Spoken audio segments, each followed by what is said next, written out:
And so on this episode of Business Breakfast on Z, we're going to talk about the fundamentals of personal finance for entrepreneurs. And our guest is in studio. He'll be sharing some practical strategies for separating business and personal finance. We're going to talk a bit about budgeting, savings, and all of that, which are very important. So whether you're a startup entrepreneur, you're a startup founder, or a seasoned entrepreneur, this conversation is something that you should look forward to. And I have in studio already Dr. Teddy Osei Kwache. Say, good morning. Good morning. You're welcome. Thank you. I like your smile. All right. So we're going to get right into the conversation. You have some initial thoughts? You have something to say? Oh, it's good to be here. Great. Yes, Great. and I'm happy to be here, and thank you for having me too. We are more honored to have you this morning. Doc, now many people, especially entrepreneurs, they are so focused on their businesses, and oftentimes they don't pay so much attention to their personal finance. Why is personal finance often overlooked? Okay.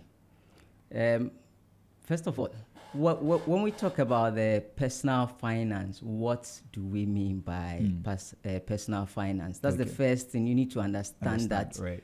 first before you know how you can separate them from your business activities. And usually when we talk about personal finance is you trying to manage your financial resources or financial activities, and usually it's involving how you generate income, how you spend them, how you save them, how you invest, and how you also protect yourself and your future. Here, the protection is what normally is a bit lacking, especially when it comes to most people who are knowledgeable about personal financing. Right. So how do you accumulate wealth? How do you grow the wealth? Then how do you also ensure that you secure your future in terms of retirement, in terms of probably insurance or estate planning, etc. Right. Now, people will normally overlook their business activities and their personal finance for lack of financial literacy. Okay. A lot of people may not be aware of what are the details when it comes to personal finance. So once you don't know, you don't engage in it. All they know is that it's their business. And because of that, they get so much focused on their business. Time is spent on their business. Everything is on their business. Right. And as such, because they want the business to grow, they are always looking at their business, neglecting personal finance. Sometimes too, they have limited financial resources to do what they want to do. So all they are looking at is usually, let me put all my money into my business because the business is mine. Okay. And so they will just overlook that. And we also have societal pressure. Right. And I recall this morning you mentioned something about that. Yeah. People, once they get into the business, everything changes. Lifestyle changes. The way they live, the pressure from culture, everything. And that's what make them neglect their personal finance. So basically. Okay, so you mentioned social pressure. Yeah.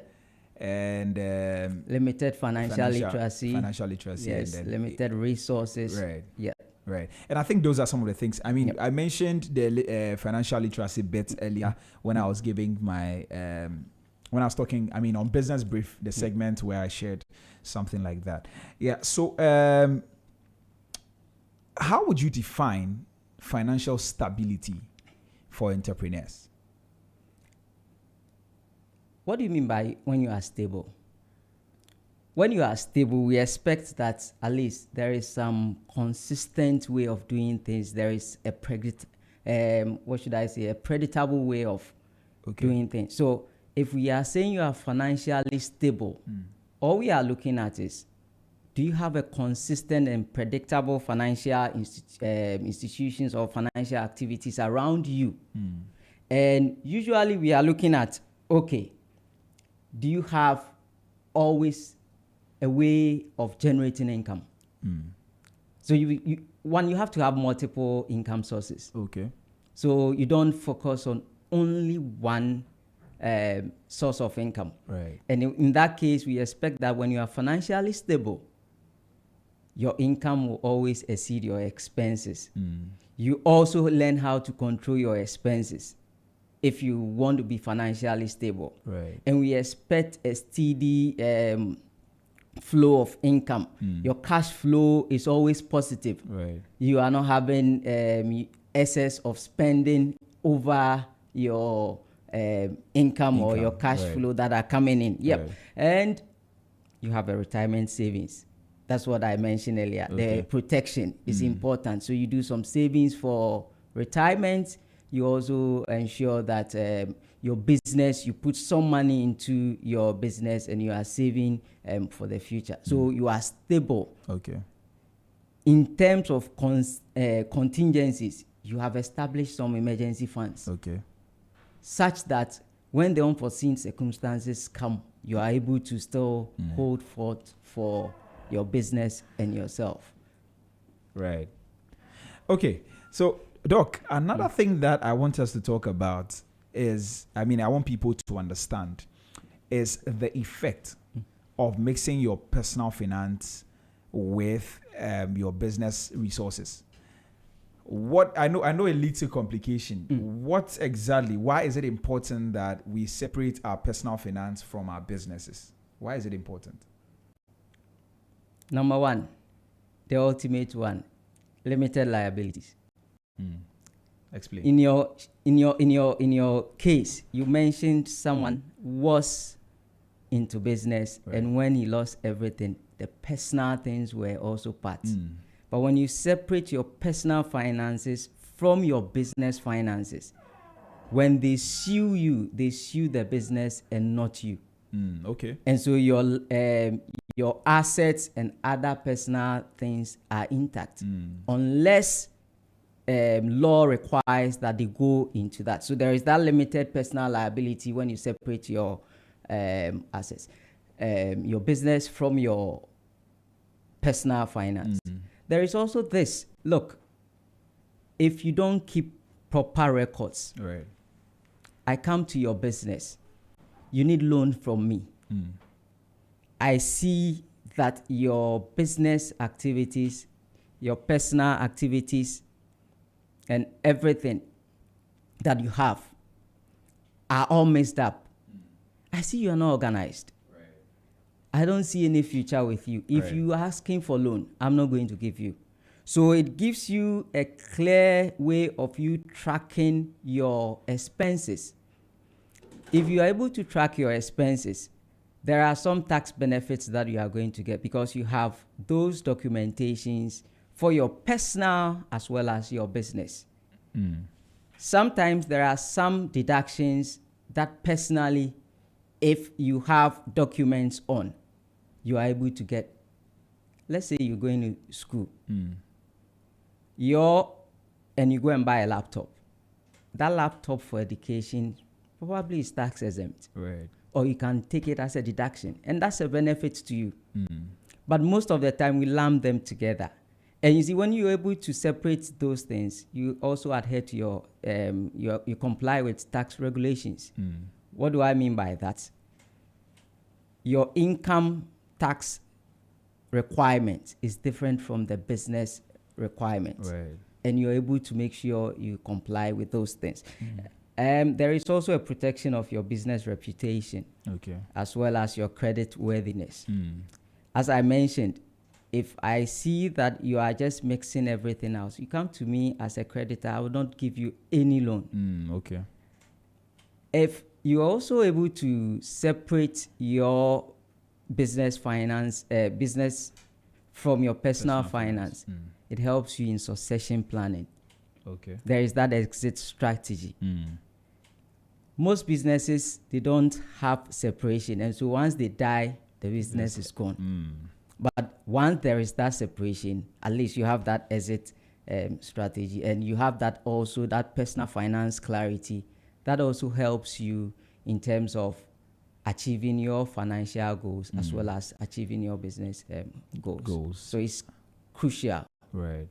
To separate your personal In finance. accounting, we call it separate business entity concept. There is a separation between your business as well as you as a person.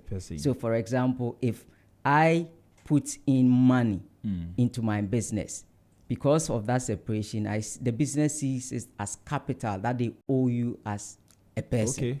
Okay.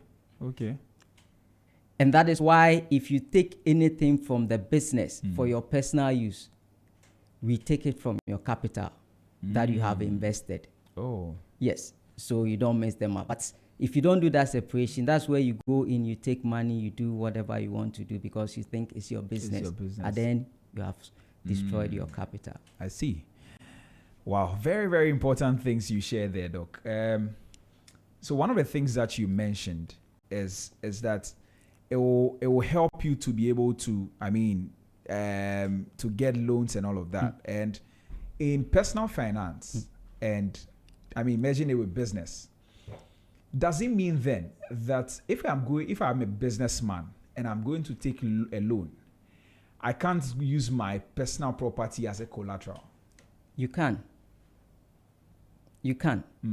Once you do that, the business laws allow that. So it's your property. That's why I say everything you are giving to the business is your capital investment that you are making, right? So once you do that, all we say is that you have used your assets as a collateral for that loan.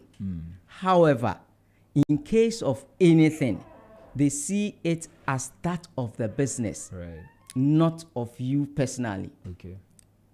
So it's difficult for them to say we're going to take your assets.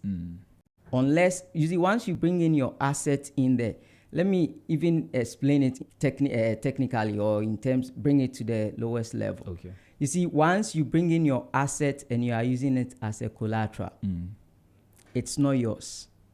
It is for the business. You have given it to the business as a capital. I see. So instead of you donating cash, you have actually donated what? Maybe a land or building. Right. So in the books of the business will see that as an asset. Oh, okay. So it doesn't belong to you anymore. No. That's why there is that clear separation in there that you have to. I see. Okay. And now for many entrepreneurs starting out, right, for many of them starting out, laying a right foundation is very difficult. And when you began speaking, we spoke a bit about financial stability. What are the first steps entrepreneurs should take to create a solid personal financial foundation? Everything begins with a clear objective. Okay. If you want to do something, you must have a clear objective. So if you want to have financial stability, set financial goals. Okay. What are your financial goals? Is it that I want to grow my business in terms of your business as an entrepreneur? Is it because I want to save for my retirement? What is the financial goal that you are setting for yourself? Now you set the financial goal, assess your financial situation. How am I going to go about it? What are my incomes? What are my revenue? Based on this, you budget. Right. And budget is trying to forecast and plan with your finances or financial resources. You should be able to track your income. You should be able to track your expenses. So, and nowadays we have a lot of softwares. We have a lot of apps that help you in terms of budgeting or in terms of tracking some of these expenses. And once you have planned, in your plan, you would have included something like an emergency fund. Right. So in the emergency fund, what are we looking at? You need to have a fund that can help you in times of needs. So you resort to it when there are contingencies. Okay. And I always advocate that you, as a business, if you're looking at your business, look at between 3 to 6 months expenses. If you want to be able to set up that emergency fund, and based on that, start saving to build that emergency fund. Now you've built your emergency fund. What next? In your course of business, you may end up maybe going for some loans. Learn how to manage your debt. Okay. How do you manage your debt? You have to assess your debt. Who are the people I'm owing? What are the interest rates on it? And find a plan to make payment. It's important. If you don't make repayment as and when you want to, you may end up losing your credit worthiness. And believe you me, as an entrepreneur, you would definitely need one way or the other go for loan. Because it's not all about equity financing. It's not all about your family supporting you. At one point, you have to go and borrow to support your operation. So you need to make sure you establish a good credit score with your creditors by repaying. And most of the time, learn to repay the ones with the highest interest first. Okay. Because with those with lower interest, at some point you can even renegotiate for extension and all those things, and that helps out very well. One thing I also say, if you want to ensure financial stability, is invest in yourself. In yourself? Yes. Okay. Both now and in the future. What do I mean by now? Yeah. Build yourself up. Add some skill to yourself. You can go online now. We have Coursera. We have edX. Yeah. Learn something that will build your skill. You can go and learn marketing skill.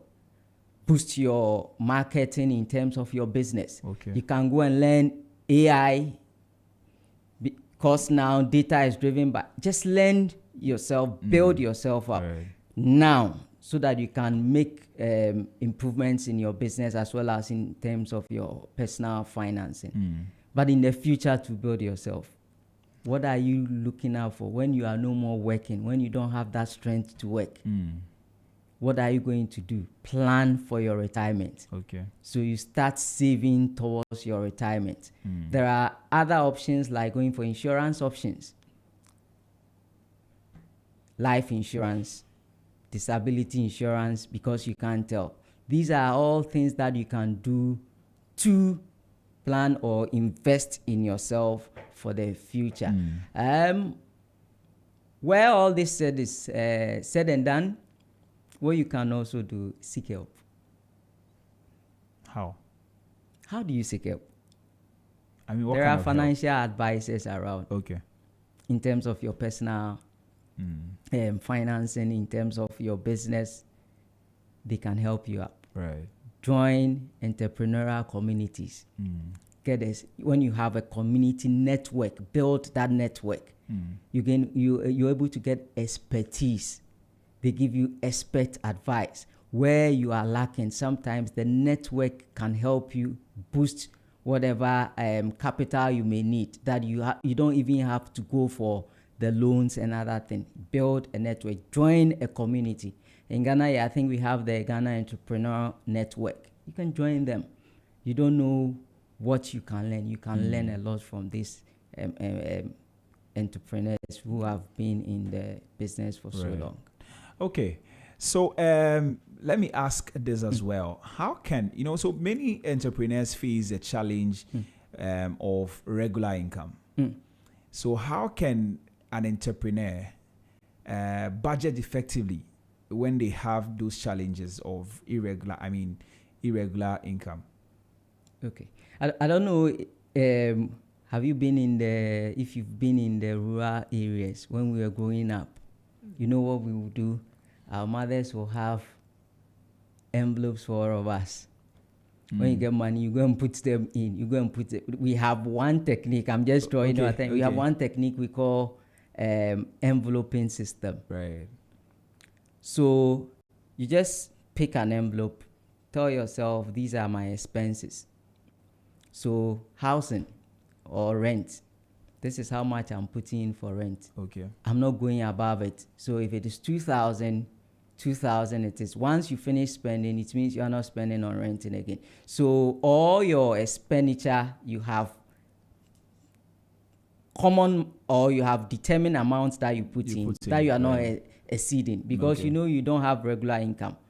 So on the whole, I've seen that this is how much I get.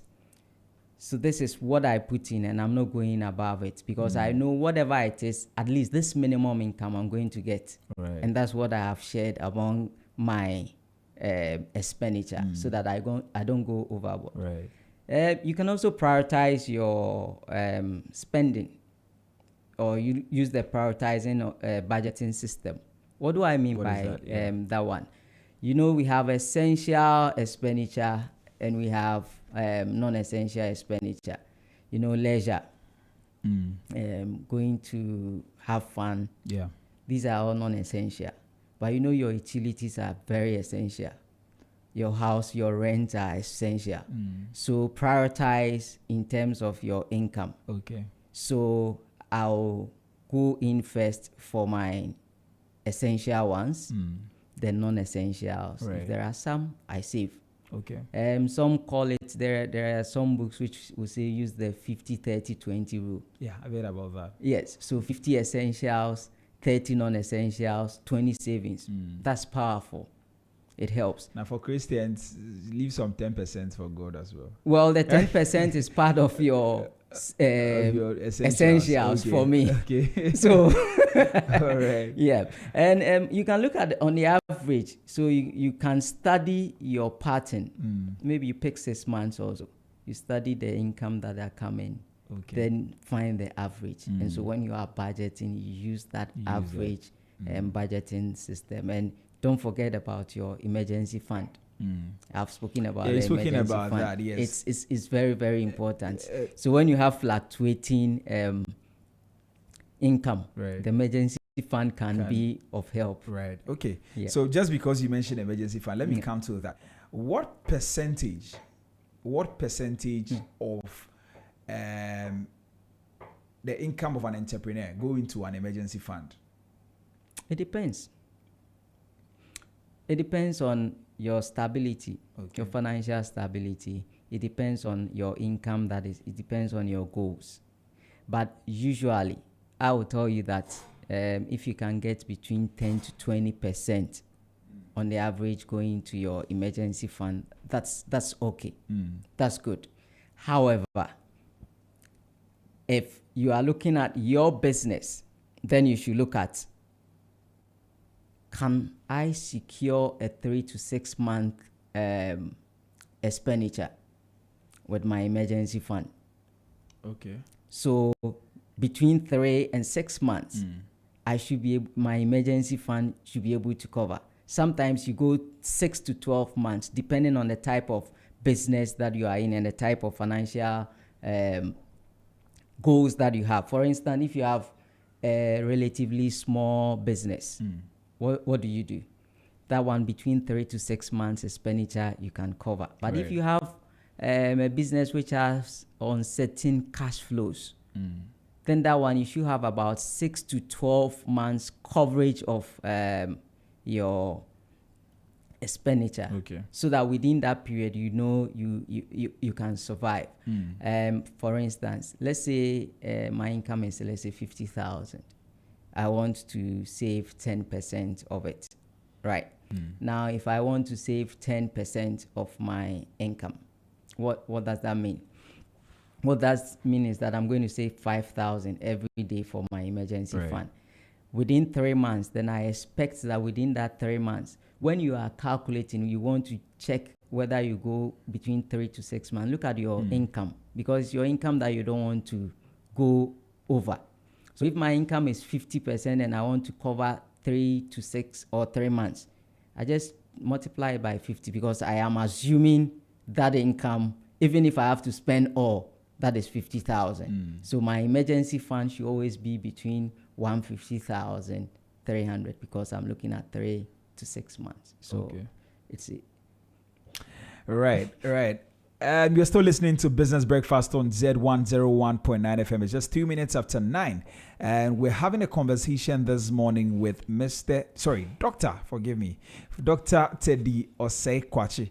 And we're talking about the personal finances for entrepreneurs. So you started a business. How do you manage your personal finances from your business finances, for lack of better expression? Yeah, so that's what we're talking about this morning. You can join the conversation on our social media platforms. We are on Instagram, Facebook, and X at ZFMGH. Instagram, Facebook, and X at ZFMGH. And then we're on TikTok and YouTube at Z Multimedia. You can drop your comments, your questions, or your thoughts there. And also, you can send us a WhatsApp on 0544 321019, 0544 321019, 0544 321019. You can as well call us on the same number if you want to share your thoughts on the conversation we're having this morning, or maybe you have a question for Doc to answer. You can send us a WhatsApp or call us. Doc, let's get back into the conversation. Now, for many entrepreneurs, they have personal goals. They want to buy a house, buy a car, support their families, and all of that. How can entrepreneurs plan for these things? How can they plan for their personal goals, like buying a house and or funding their children's education and all of that? How can they plan for that? Okay. The first thing you need to do, you have that vision. I want to go for housing. I want to look at education. What is the estimated cost of that goal? Okay. If I'm going to build a house, how much will it cost me? If I'm going to school, how much will it cost me? And the cost could be the main cost associated with what you want to do, and also some additional costs. For instance, if I'm planning a house or to get housing, the cost of building the house is the primary one. But there are other peripheral costs. Right. Property tax, property rates, maintenance. These are all additional costs. You need to try and estimate this cost. Now, I've estimated this cost associated with whatever personal goals that I have. I have to start saving. Have a constant saving plan for it. And be consistent with it. I personally have one bank account. I call it school fees account. Oh, really? Yep. Everything that comes in, I put it in there. I know that one is school fees. So I know for my kids' education or whatever education, I know I go in there and pick it up. Oh, okay. So it's a consistent thing. And you are going to take care of kids for about 12, 13 to 15, 20 years. It's even more than exactly. So where you have to take care of your child right from KG to masters and all of those things. So you need to have. So I have that school fees account, and always I don't touch it. Okay. So I know at least my kids are going to school. Exactly. I see. So you set and be consistent with whatever plans that you have, and also looking at your situation, you can look for other financing options once you have the clear plan. Sometimes you can have some loans. Sometimes you can have other people in support. Look, one of my friends told me about a strategy he has been using, and I thought it was very, very good. And I said I'll start using it. So, for instance, if he wants to achieve something or he wants to get something, it's about 20,000. What he has to do is that he knows he can get the 20,000 somewhere in 3 months.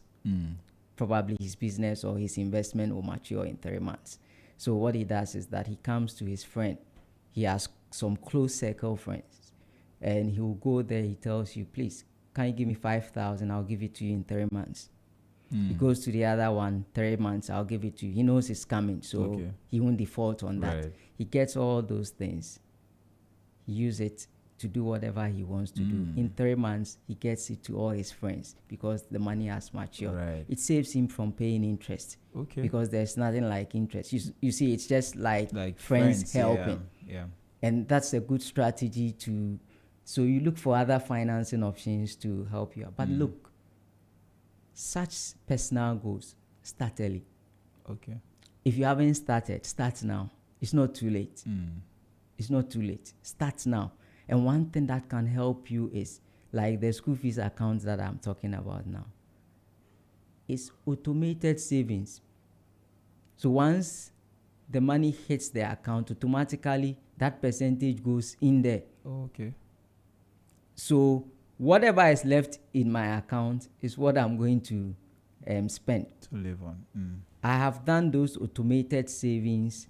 It goes, this goes. So whatever I have in my account is what I. So if you know you cannot discipline yourself, when as soon as the money comes in, you are going to enjoy and spend them. What you need to do is to try and do such automated savings and diversify your investments too. Okay.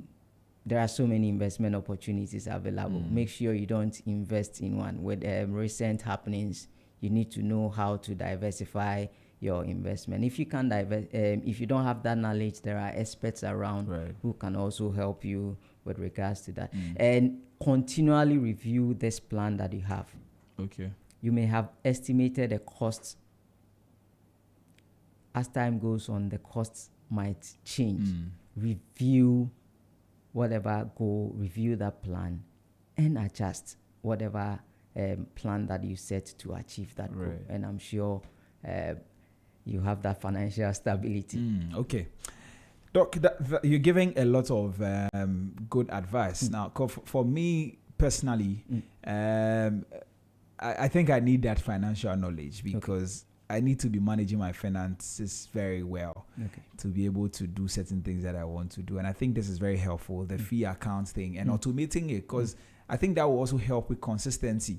So you don't have to, if the money comes to you, it's not that now I have things to pay, I have to do this, but you always know that once it hits your account, it goes into a particular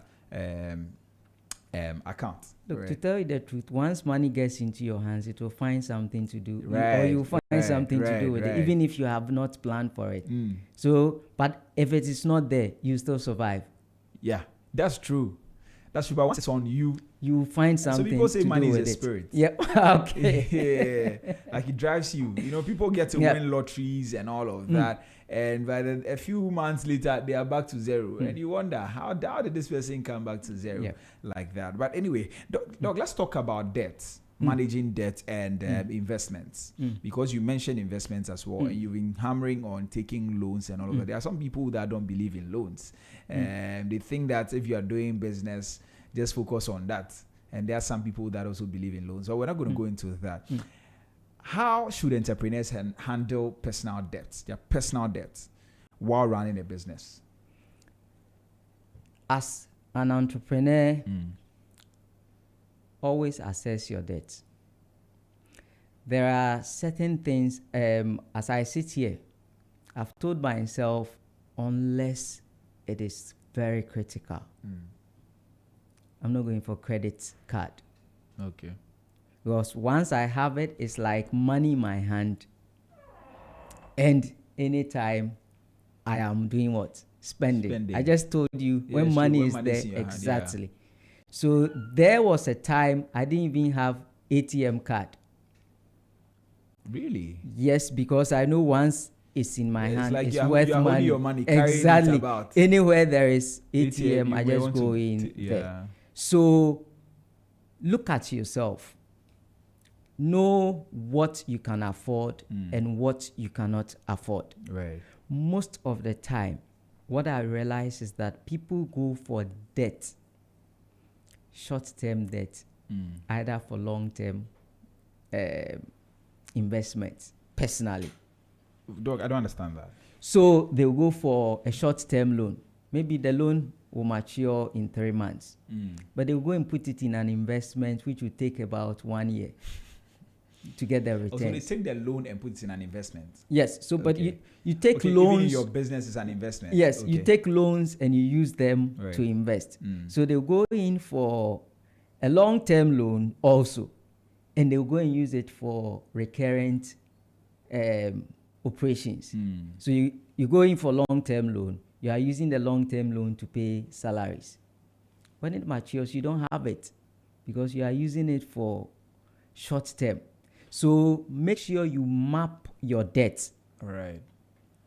So if I'm going to buy a house, if I go for mortgage, the interest rates are good.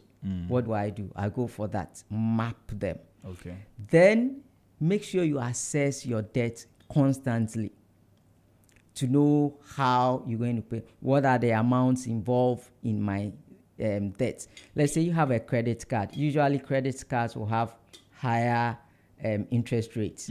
So you have credit cards, you've gone for a small loan for some business. Let's say you went for student's loan, right, or just some, there are entrepreneurs in the tertiary institutions who give short or soft loans to students and later go for it. Right. Now you prioritize all these things in terms of payment. Remember I told you that it's important you always have to look at the high interest rates loans. Those are those ones that you try and pay off first. Yeah.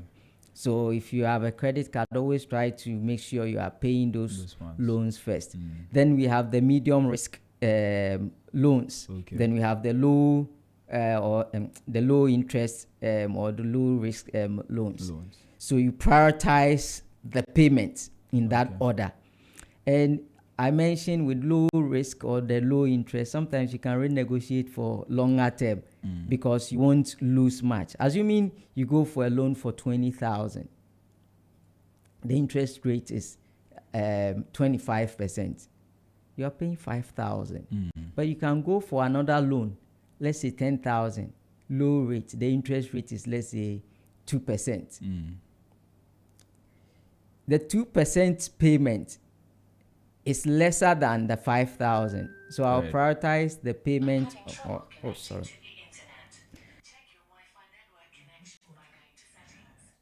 You can go on. So we look at those interest rates that we are paying. Then prioritize your debt payment. All right. Now you also have to manage your cash flows. Manage your cash flows very well. What do I mean by that? You know what comes in and what goes out. And so you have to make sure you allocate your funds well in terms of this debt and other investments that you are making. Right. And so if you think that you are unable to pay the debt as you want to, please talk to your creditors. Okay. They will understand. Talk to them, communicate with them. Okay. Try and see if you can renegotiate with them. And I'm sure they need the money also. Yeah. It's more or less, we don't want the money to go away. So come to us, just as we did recently as a country. You talk to creditors, you renegotiate your loan terms and consider other forms of debt. Maybe sometimes you can put debts together. Right. So there are small debts that you have put across board. You can consolidate them. Then talk to the creditors that this is what I want to do. Now, when I consolidate them, it becomes a huge debt. So can you reduce the interest rate for me? Because when you went for smaller amount, he wanted to get investment, get returns from investment. Yeah. So he gave you a higher option of interest. Right. But now he's giving, because you've consolidated them together, it becomes higher. And now you can negotiate with the creditor for better terms. Right. So you just have to constantly review them and stick to your debt repayments plan. If it is defaulting, talk to the creditors, renegotiate. They will understand. They will understand. Okay. All right. So that is, I think that is okay on debt. Can we also talk about investments? Now, there are many people that know that they have to invest. And for entrepreneurs, it's one of the surest way they can generate some personal, wealth. Or grow their wealth. What are some investment options for entrepreneurs? A lot. Okay. Now I'm very careful when I'm talking about investments because we used to advise certain investments and now I understand. So you tread cautiously. Right. But what I want to let you understand or let your listeners get is that there are different types of investments that you can get to, and it all depends on the financial goals you have set for yourself. We can have some interests which are high risk investments. We have those which are low risk investment, and we have those which are medium risk investment. Usually the low risk ones are what we commonly see, the treasury bills. The fixed deposits. These are usually in the short term. You can liquidate them anytime. Previously, bonds used to be, we consider them as low risk, but with the happenings now, it's a bit dicey going into bonds. But treasury bills, fixed deposits, low risk. Then we also have the medium risk investments. And when I talk about this, most of the medium risk investment requires also your disciplines and your discipline and your consistency in terms of your presence. And what do I mean by that? The first thing I want to talk about in terms of that is agricultural investment. You can go into farming. Yes. But that's why I said it requires you there. Okay. With my little experience, if you are not consistent in the farm, you're likely to lose. Yes, because people may not be reliable in terms of that. A friend of mine actually lost a lot of money. Yes. He went into poultry. By the time he went there, the guys have sold the... Exactly. And they will be telling you stories. That's true. Yes. But when you are monitoring, when you are controlling and managing, you are able to, it pays a lot. Recently, a friend of mine is telling me to go into rice business. Okay. I looked at the benefits, I looked at the cost involved. I think it's lucrative. And that's the local rice. Okay. So I'm in the process trying to get some land. And that's nice. And you see, sometimes when you get a good person monitoring for you, you are fine. Right. But you need to be consistent in visiting those places. And if you're not going into agricultural investment, you can also go into property investment, though it's capital intensive. But once you get into those property investments, those I call them medium risk investment. At least you are assured of a constant and a steady income coming from those ones. You can even go, even if you are not developing, you can just acquire those property, resell anytime you want. And that's a good investment option for entrepreneurs. But the high risk ones are those we normally have on the stock market.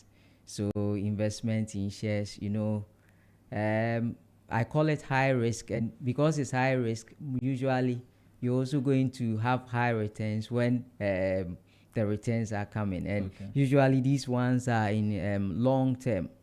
Then another one that may gain traction in Ghana now because of our currency fluctuation is Forex.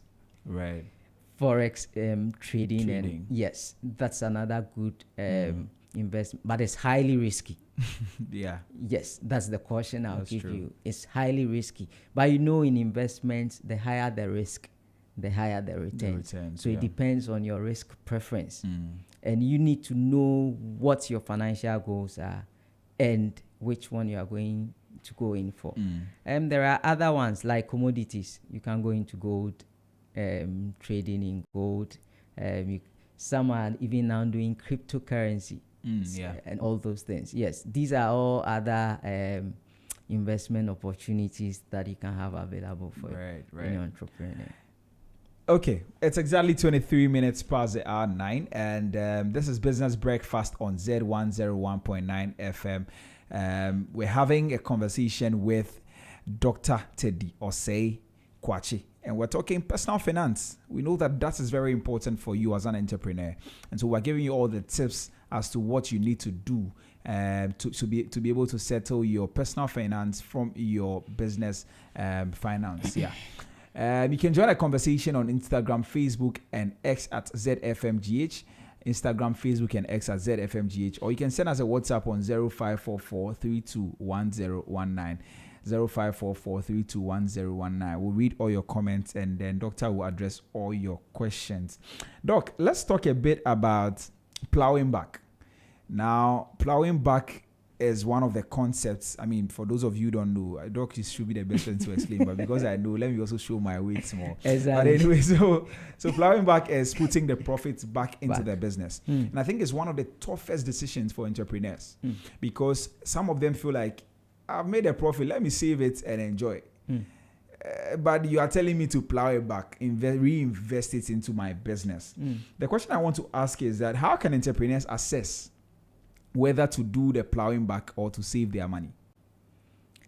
First of all, if you don't have that clear separation between your personal goals and your business, I don't even know when you want to plow back or not, because everything you think is yours. Okay. And you are just enjoying it. But as I mentioned earlier, the separation is important. Look, it's because of the lack of separation in terms of personal and business. That's why most people deplete their capital, destroy their business. So you hear someone telling you that I invested 20,000, but all is gone. Why? Because when he invested the money, he was still using the money for his personal things. Right. But as I said, it's for the business. I remember my wife started some small business of selling to people. Okay. And I told her, look, anytime she does that, then she keeps the money in her Momo account. I said, hey, get a separate account for this. Look, this is not just for your wife. It's for everybody who's into business and they are listening. You know, the small businesses usually think, let me keep it in my Momo. It's just It's a separate thing. And I told her, look, even if you take something from your business, pay into the business account. Otherwise, you will be taking things from the business unknowingly. At the end of the period, you've spent all your capital. Now, to decide whether to reinvest or not, I am assuming you've separated what is the profit amount that you even have. Sometimes the profit amount is not worth even spending. You did a business, your capital is 10,000 cedis. You make a profit of 200 and you say you are spending. If inflation even changes, that your capital amount is no more worth it. So assess the amount of profit that you have. When you determine the amount of profit, that is where you can decide whether I have to spend, reinvest, or sometimes even if the profit is huge, you can allocate. Let me reinvest part. Let me spend part. And in the corporate world, that's what we call dividends. So we made this profit. We decided to give this to the owners and reinvest part. So the amount of profit is important. Sometimes businesses may, the corporations, they make profits, but they don't declare dividends because they will reinvest the whole amount because of probably the plans that they have. So determine whatever profit amount is it. Then evaluate your priorities. What are your financial goals personally as well as the business. What are the financial goals in there? Do I want to expand my operations? Do I want to build a house? Do I want to save for retirement? Do I have to upgrade my equipment? Depending on your priorities, you can now look at, do I reinvest? Let's say you want to upgrade your equipment. Definitely, if you make any profit now and the amount you make in terms of the profit is not so huge above upgrading your equipment, your goal is to upgrade your equipment. You reinvest so that you do what? You can upgrade because you have assessed what returns the upgrade will bring to you.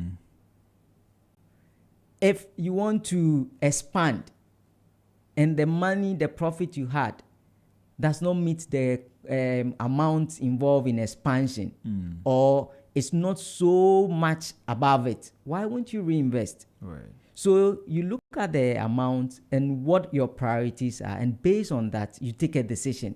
Sometimes you can decide to reinvest all of them, or you take some portions out of it, say, okay, let me spend this amount, because a time will come, it will pick up. And one thing I realize is that most entrepreneurs, what they do is that when they are in the business, they don't pay themselves. So they think, I have invested, so I have to get something from the business. But look, one thing that you do is that if I'm in a business, whatever services I'm rendering, I have to pay myself. When you have that payment, if you have employees, you pay them. So if you also pay yourself, that is what you are getting from the business. But if you are not paying yourself and everything you are doing is just, let me put my money in, at some point you want to rip from the investment. So you start taking the money, you don't think reinvestment is important. But hey, if you pay yourself, you know this is how much I'm getting from it, because you have other sources of income. You don't worry about reinvestment at all. So you just have to know your priorities and decide. Sometimes you reinvest all of them. There's nothing wrong with that. And that's based on the fact that you have assessed your priorities and you know that it will bring more returns if I reinvest. All right, Doc. Let's talk a bit about taxes. I'm grateful for the things that you're sharing this morning. Let's talk a bit about taxes. Now, most entrepreneurs struggle with tax planning. And it's a major stress for them because taxes in themselves are a major stress for entrepreneurs, especially without proper planning. Now, what are the biggest tax planning mistakes entrepreneurs make? What mistake do they make? In fact, your question was one question I was discussing with my colleague just recently. And he just went blank. It's lack of knowledge. And I just shared the same sentiment. It's lack of knowledge. Sometimes we end up trying to plan and it ends up in evasion.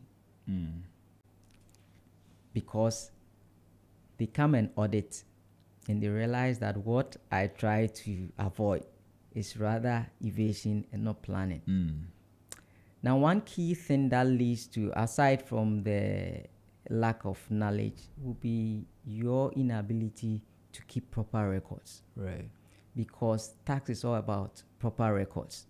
And you see, if you're able to keep accurate records, tracking your expenses, looking at your income streams and bringing in your income, at the end, you're able to assess your tax correctly. Sometimes if you don't have documentations, there are some tax deductions you won't get. But you need to keep proper records of and also take advantage. Entrepreneurs don't take advantage of tax reliefs. There are so many tax reliefs in our tax laws. Yes, we have marriage reliefs. What's marriage? Marriage reliefs. we have educational reliefs, we have dependency reliefs. There are so many, but they don't take advantage. That's why I say it's lack of knowledge. Indeed. Hosea 4:6. Yes. So if your mother or you have a dependent, you can take a tax relief for that because you are taking care of that person. If you are married, there is a tax relief for being How married. do we access that information? Because it's very important. It's the tax laws. GRE, the income tax law is in there. And that's why if you don't have that knowledge, you need to talk to experts. They can guide you on some of these things. Okay. Disability reliefs are there. There's so many reliefs people don't take advantage of. And you know, some businesses even don't register their business for taxes. So they can't take advantage of some of these things. So our inability to also register, you know, these small businesses, he just gets a table and he sets up. Yeah. He doesn't register Even for those on social media. But there are, if you register for tax, there are some tax benefits that you can get. For instance, if there are some thresholds that you have to, if you don't exceed, there are no tax. Okay. But because you haven't registered, you are not aware of some of these things. So you need to also have that knowledge about it. And some people also don't consider the tax implications of certain decisions that they take. Yeah. For example, he has a business, he wants to sell it. He doesn't know that there is that implication or what we call capital gains tax. But when you sell it, there are some gains you make and it's taxable. So if you understand that, you know how you go about the decisions that you make in business. There are some, if I put here, we have to discuss that when we are off air. Okay. Exactly, Okay. because there are some of them, if I tell you right now, some businesses will look like, oh, and these are all in the laws, and we don't know. So those are some of them. And be very mindful too. Some of them don't also know about any changes in the laws. Okay. Sometimes there are changes in tax every year, depending on what they send to the what they send to Parliament. Yeah, there are changes every time, so you need to always constantly be abreast with the tax laws and the changes that goes on. Otherwise, you may miss some of the things. But hey, if you are not too knowledgeable, you can't be jack of all trades. Seek professional advice. Right. I know there are some people, when it comes to tax, they don't go there. They just have the experts do all these things for them. All right. So are there some tools that entrepreneurs can use to manage their personal finances effectively? Oh, of course. I mean, I'm talking about technological tools and all that. Of course. Okay. In this era, everything is possible. Right. Look, there are so many of them. At the moment, I have one that's just personal, and I call it Cashbook. It's an app. Right. It helps me track my income and my expenditure. Anytime you get the money, just put it in the expenditure. So at the end of the month, at the end of the year, week, you can assess what is going on. There are those which are for accounting and expense management. The common one that comes into mind is QuickBooks. Then spreadsheet, you can use your Excel. When I started, personally, I have an Excel file. And when I do that, people tell me you are wasting time. No, I said, no. I have a template every time I budget, then I'll compare them with my actuals. So there is also FreshBook around. Right. Then if you are thinking about invoicing and billing, we have the Wave Invoicing is an app. Okay. And these ones I'm talking about are free. There are some which you have to pay for them. Right. Then for personal financial management, I said about Cashbook. We have the one that I recently found, but I'm not too sure whether it's a paid one. or it's a free one. We call it Empower. There's so many of them. Just once you go either on your Play Store but if you are a big business, then you need to, some of them, you need to let them handle for you. All right, Doc. Also, and many entrepreneurs feel overwhelmed by financial demands, of both their personal and business lives. What advice do you have for entrepreneurs who feel overwhelmed by financial obligations? Firstly, seek help. Okay. Seek help from the experts. You see, you would have done you would have taken all the bad decisions over time.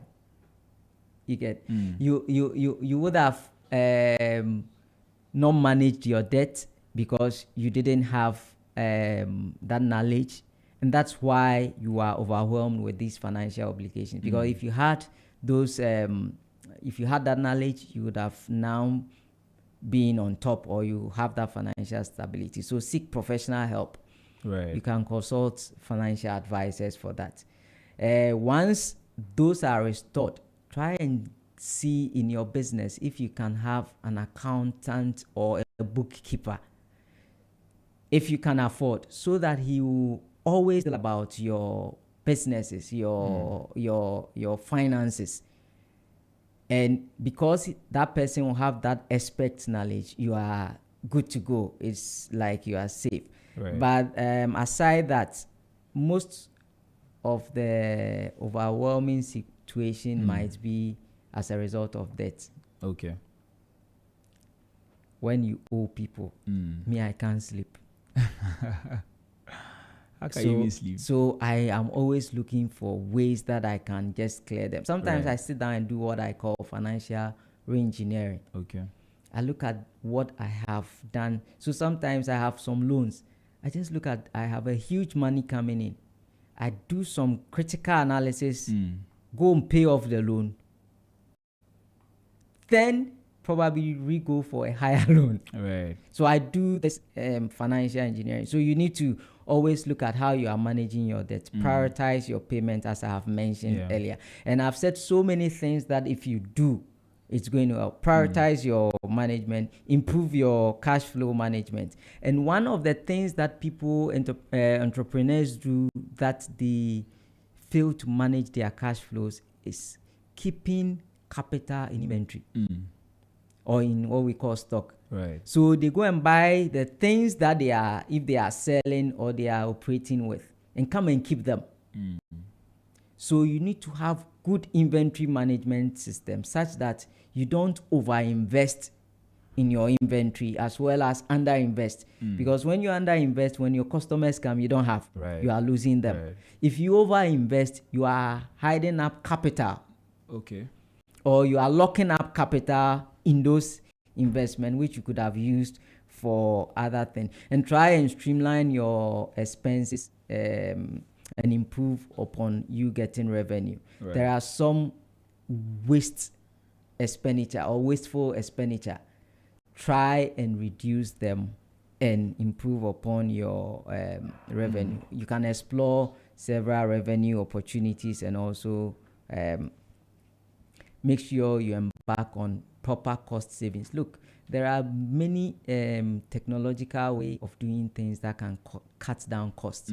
So do a proper assessment of the process that you are into or the processes of your business and ensure that you cut down non-value added processes so that you can cut down costs. And there are some resources available to that you can access.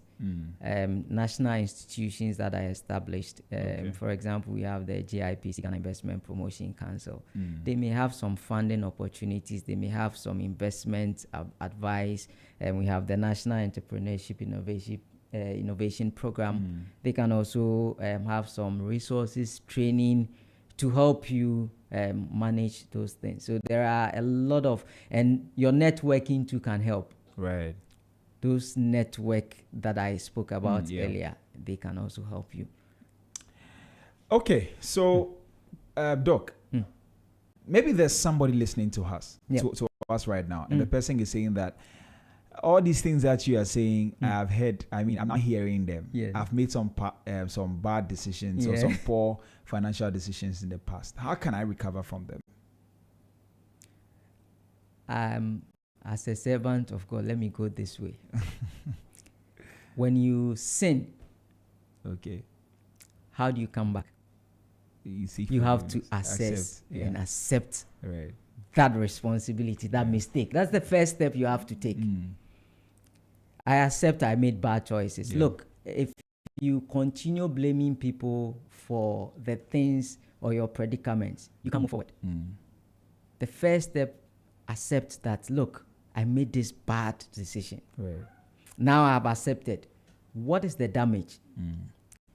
What are the consequences of this mistake? Just as in the biblical terms, we're going to die. We are sinners. Look at the gravity of the damage. Then now you can now create a recovery plan. Okay.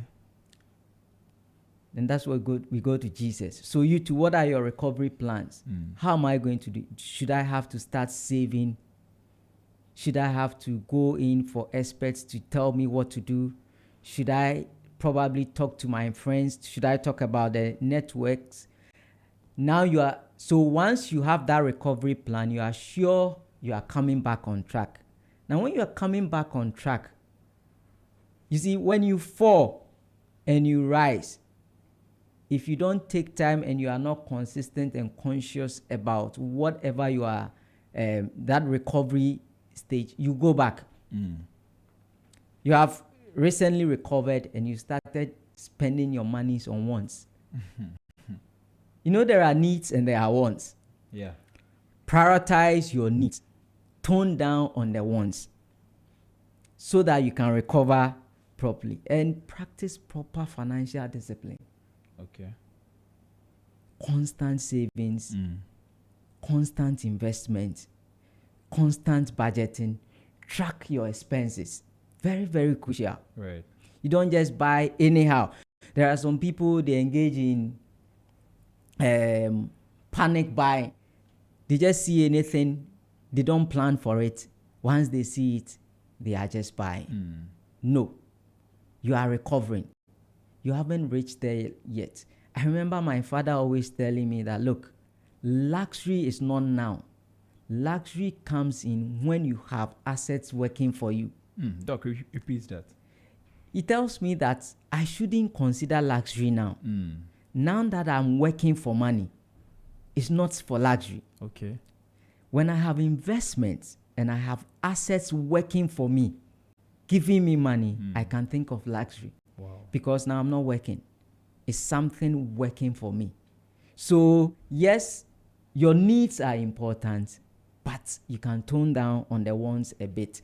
Monitor your progress in terms of this.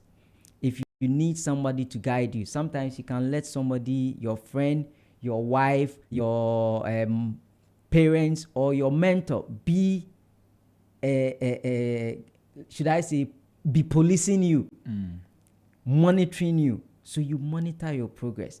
And I think once you recover and you ensure you put in such financial discipline, it will put you in the right steps.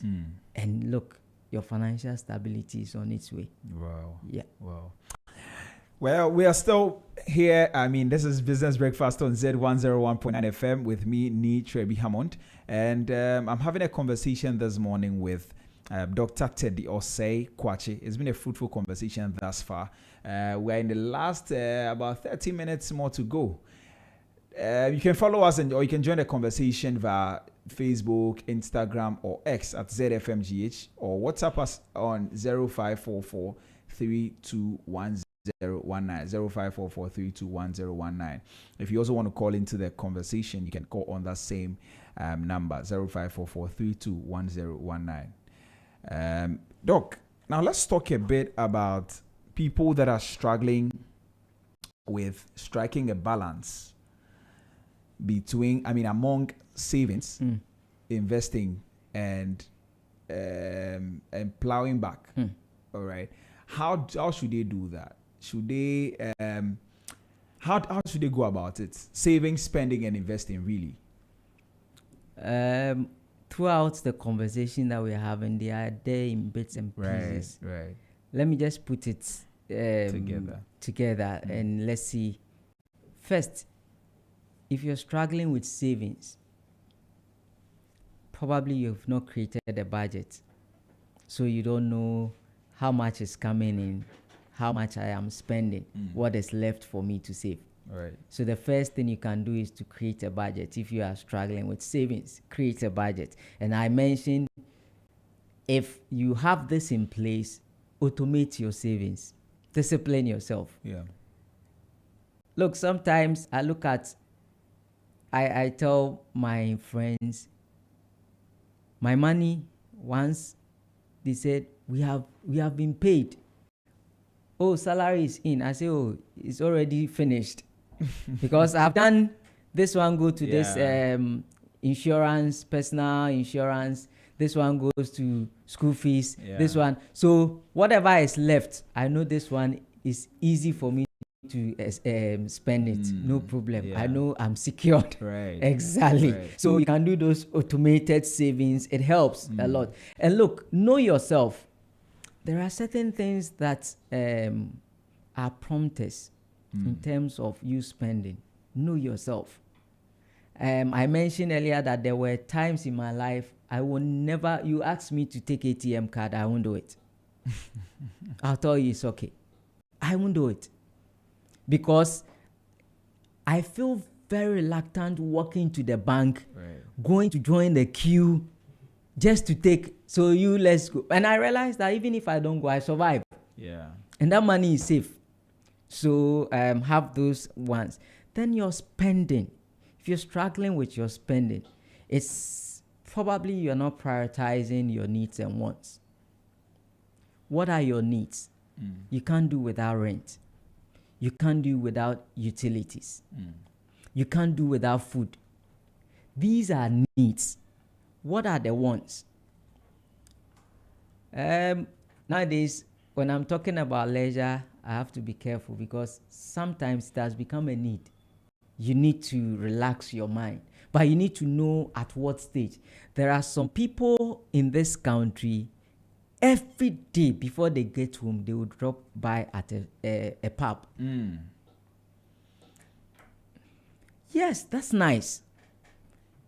But ask yourself, is it a need or it's just a want?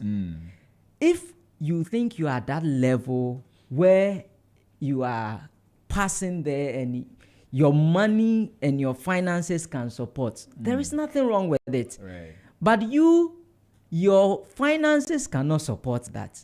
But always, you go there, and the funny thing is that he goes there with friends and he'll be paying for them. When you know your finances cannot support them, that for me is a no-go area. Right. You can also use the 50-30 rule that I mentioned. Your essentials, your non-essentials, you can get the 20 for saving. And avoid impulse buying. Okay. Plan your buying. You don't just get into the room. I normally don't go window shopping. I know myself. Because once I see it and it's nice, I'll buy it. So I won't go for window shopping. I tell myself I'm going to buy this. I finish buying, I leave the place. Right. So don't engage in impulse buying. And there are some people who are so disciplined about, they can go and walk through the mall. They won't buy anything. They will still come back. But me, once I get there, I'll get something to buy. So I know myself. Don't engage in impulse buying. Right. Then in investing, start small. You may be struggling. Start small. Little drops of water will make a mighty ocean. So this year my wife told me something and I said, let's start. That's good. When she said it to me, I said, let's also do this one in addition. So every day of the month, I start January is first. I put 1 CD down. Okay. Second, I put 2 CDs. So at the end of 31st, I put 31 CDs. Okay. I put all together, I go and invest. Wow. Then we do same for February.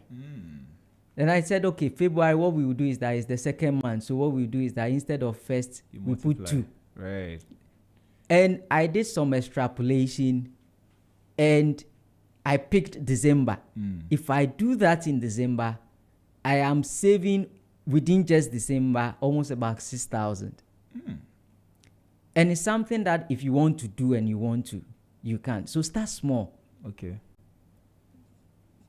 You don't have to rush. Once you get to know the things, diversify your investment. Don't put them in just one. Okay. You have different investment. Put some here, and you'll be fine. And also usually consider long-term investments. Right. Sometimes you are too quick in the short term. Charlie, let me get the returns. Let me spend them. But look into long term also. Sometimes the long term matters.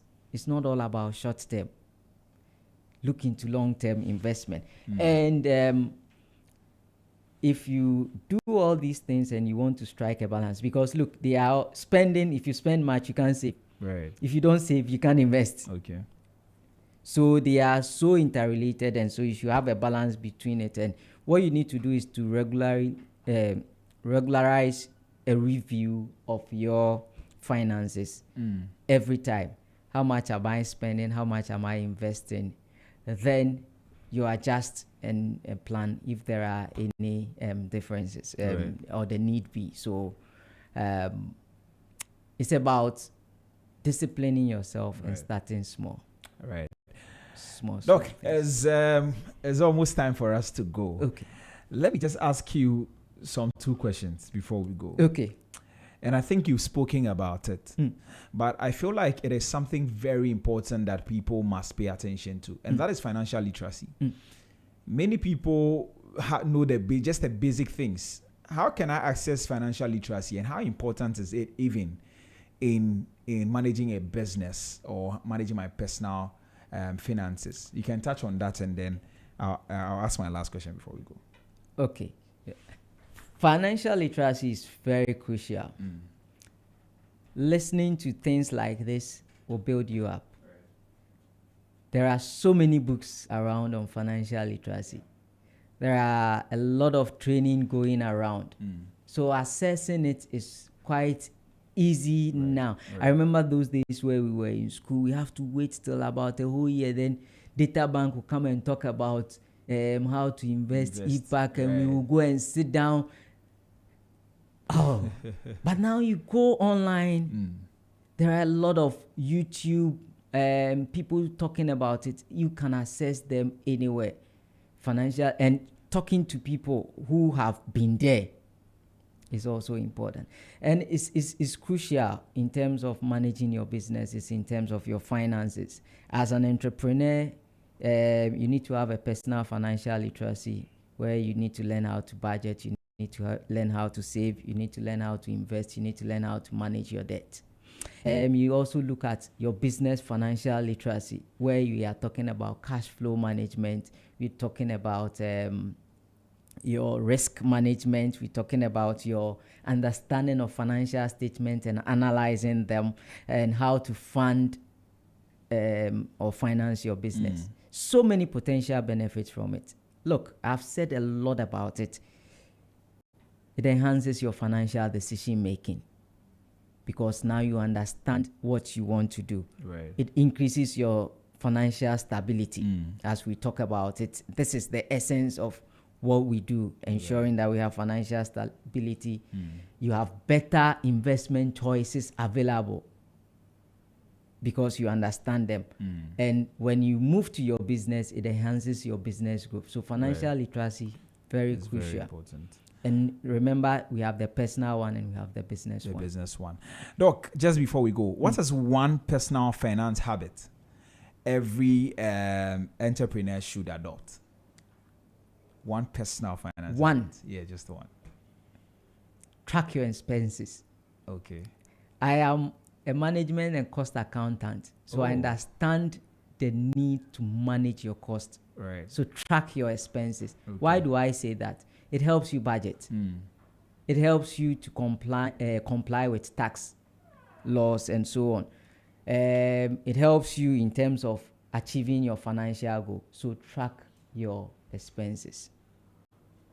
Right, Doc. So let me just take your final thoughts. My final thoughts. Yes. All I would say is that, look, in life, when you're an entrepreneur, your business life and your personal life will normally overlap, right, as well as your financial lives. And so if you don't engage in personal finance, or if your personal financial life is in a mess, in fact, it will be difficult for you to succeed as an entrepreneur. Right. In the same way, if your business finances are not under control, you have difficulty achieving your financial goals, your personal financial goals. So it's important that you learn how to balance the two. You don't neglect one over the other, or you don't concentrate on one over the other, but balance the two.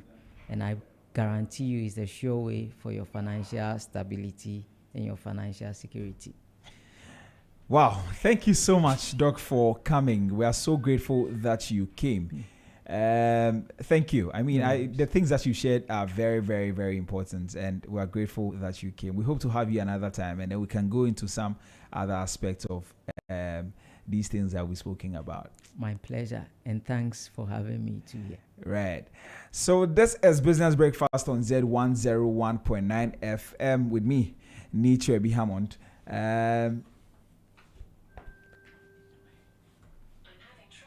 Yo, this coverage.